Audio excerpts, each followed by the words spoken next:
Welcome back to part 13 of our technical training series on reliability engineering and risk assessment. In our previous session, we shifted our focus from highly independent configurations to common cause structures. By introducing a single, external support utility, the power grid, to various physical safeguards across our redundant input streams, we saw firsthand how a shared dependency alters the entire architecture of a safety model. Now that we have comprehensively examined the system's physical vulnerabilities through minimal cut sets, we are ready to explore the other critical piece of our quantitative evaluation puzzle. While knowing the overall system unavailability and identifying specific multi-component failure paths is vital, it leaves an essential engineering question unanswered. Which individual component faults or operational human errors are actually driving the bulk of our risk? In a large, complex fault tree, you cannot simply look at a raw number or an exhaustive list of cut sets to determine where system upgrades or maintenance cycles will be most efficient. You need objective mathematical parameters that can isolate each single basic event, evaluate its independent probability, and rank its structural importance relative to the final top event. In this session, we are going to explore the mathematical logic behind these rankings by introducing importance measures. We will spend this chapter dynamically jumping back and forth between our theoretical slides and the live software canvas. By understanding how these parameters quantify risk contribution and system sensitivity, you will be able to interpret your calculation results with true analytical precision, showing you exactly where to focus your engineering resources. Let's look at the mathematical foundations. Let's look closely at the slide on screen to establish the fundamental premise of component importance tracking. In our previous sections, we learned that minimal cut sets represent unique combinations of basic events that create a complete risk scenario to fail the system. While these risk scenarios provide incredibly important information about the structural pathways that breach our defense in depth, they provide limited insight into the risk impact of an individual component. Furthermore, many occurrences of a component in low-probability scenarios may be just as significant as a few occurrences in high-probability scenarios. Because traditional risk scenario analysis typically focuses only on the top-ranked, highest probability pathways, these widespread component impacts can easily be omitted. To bridge this gap, importance measures are mathematically designed to provide insight into the contribution of an individual event. As highlighted on this slide, they allow us to achieve two essential goals. First, they allow us to quantify the exact risk contribution of an individual component relative to the entire system.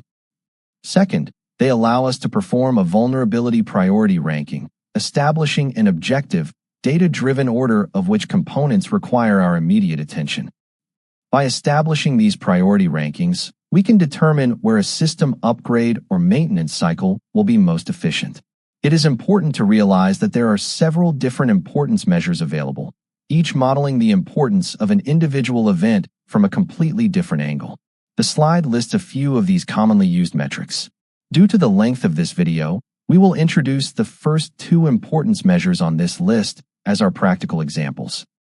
With that in mind, let's move forward to the next slide to break down the specific mathematical logic behind our very first importance measure. Our first example is the Birnbaum importance measure. Unlike measures that simply look at how much a component has failed in the past, the Birnbaum measure focuses entirely on the structure of the system and its sensitivity to change. Mathematically, the Birnbaum importance of a basic event is defined as the rate of change of the total system unavailability with respect to the change in that specific component's unavailability. To put it more practically, it measures the maximum potential risk impact of a component by evaluating the difference between two extreme states. It takes the probability of the top event occurring when the component is assumed to have completely failed and subtracts the probability of the top event when the component is assumed to be perfectly reliable. Because it strips away the component's actual operating failure rate and focuses strictly on where it sits within our logic gates, Birnbaum importance answers a vital operational question. How sensitive is our overall system to the reliability of this specific location? This makes it an invaluable metric for identifying structural bottlenecks and vulnerabilities in our design, regardless of how reliable the physical hardware is expected to be in the field. Now let's jump back into the Item Toolkit workspace to evaluate the Birnbaum importance results for our baseline case. If we look closely at the Importance Measures panel in our Results Summary window, you will notice that the non-return valve, labeled NRV, carries the highest Birnbaum importance value in the entire system. This high mathematical ranking indicates that the absolute difference between the total success and total failure of this single component exerts a dramatic influence on our overall system risk. Because the NRV serves as our last resort, passive mechanical barrier protecting the vessel from a catastrophic overpressure explosion, its structural position in our fault tree makes our entire safety design incredibly sensitive to its operational status. Now, let's move forward to our second metric, the Fussell-Vesely importance measure. While the Birnbaum measure looks purely at the structural sensitivity of a component's position, the Fussell-Vesely measure introduces a highly practical, contribution-based perspective by factoring in the component's actual failure probability.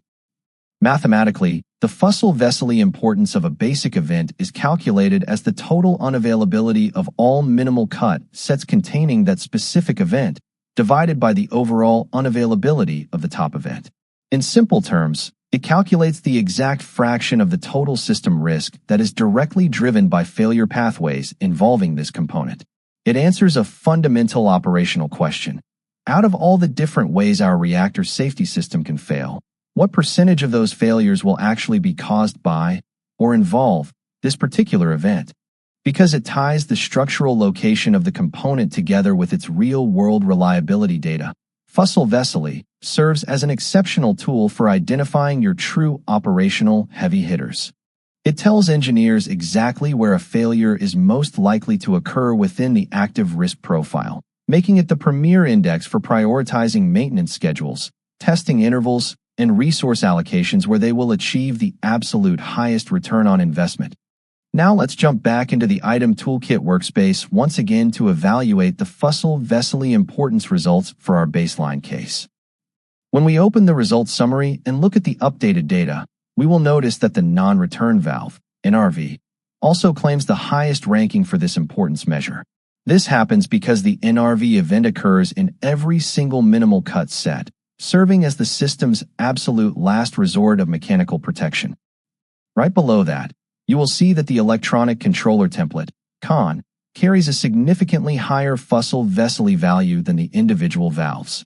This is because the failure of this single shared component simultaneously knocks out the redundancy of both electronic valve 1 and electronic valve 2.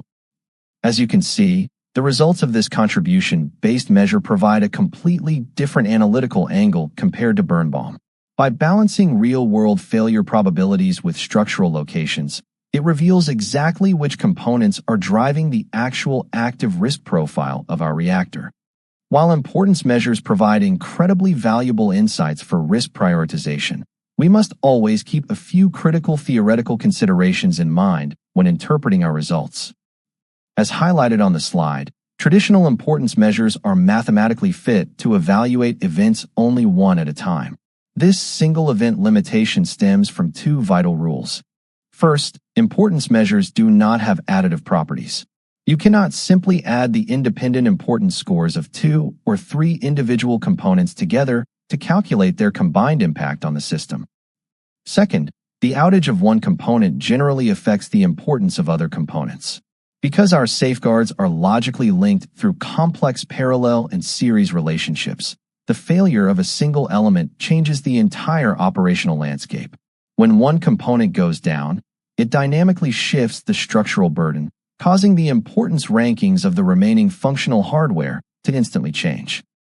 Because of these boundaries, you should never evaluate these scores in complete isolation.